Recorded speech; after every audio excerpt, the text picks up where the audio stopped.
حسن اخلاق میں سب سے اہم کردار انسان کی زبان کا ہے۔ رسول کریم صلی اللہ علیہ وآلہ وسلم نے ارشاد فرمایا، تم اپنی شرم گاہ اور اپنی زبان کی مجھے ضمانت دے دو، میں تجھے جنت کی ضمانت دے دیتا ہوں۔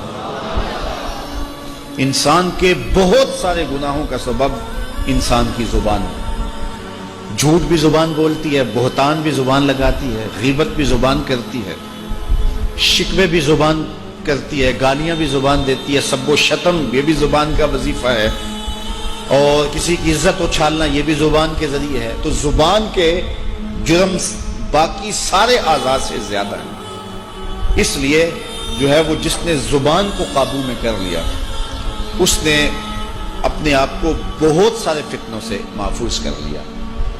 میں اور آپ اپنی زندگی پہ غور کریں اور اپنے شب و روز کا مواخذہ کریں اور اپنی زبان کو جو ہے وہ حفاظت میں رکھیں۔ اللہ تعالیٰ نے اس کو 32 دانتوں کے اندر جکڑ کے رکھا ہے اور 2 جبڑوں کے اندر رکھا ہوا ہے، لیکن یہ پھر بھی سنبھلتی نہیں ہے۔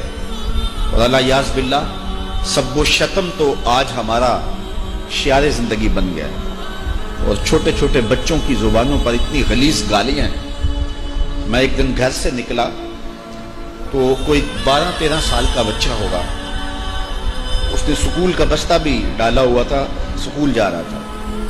تو آگے کچھ بچیاں، وہ بھی 5ویں 7ویں کلاس کی ہوں گی، اس نے اتنی غلیظ اور گندی گالی دی بغیر کسی وجہ کے کہ مجھے ایسے لگا جس طرح میرے کانوں میں آگ لگ گئی ہے اور میری سانس رکنے لگی۔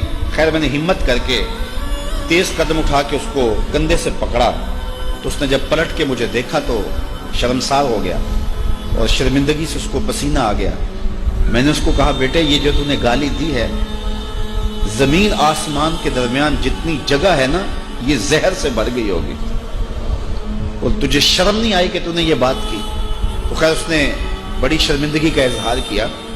تو آج ہمارا معاشرہ، یہ ایک عکس بتا رہا ہوں کہ اس عمر کے بچے اور یہ ہمارے معاشرے نے جو ہے وہ جو رنگ اختیار کر لیا ہوا ہے، اور آج غلاظت اور گندگی ہمارے ذہنوں کے اندر گھل گئی ہوئی ہے۔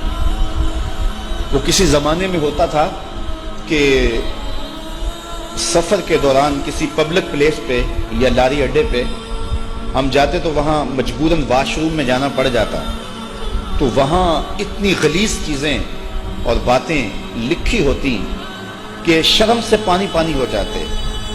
اب ان کے ہاتھوں میں سوشل میڈیا آ گیا، وہی گندے لوگ اور وہی غلیظ ترین لوگ جو پہلے واش روموں میں بیٹھ کے گندگی کی جگہوں پہ بیٹھ کے تحریر کیا کرتے تھے، آج انہی کے ہاتھوں میں سوشل میڈیا آ گیا ہے، اور ایسی ایسی مکروہ تصویریں اور غلیظ جملے۔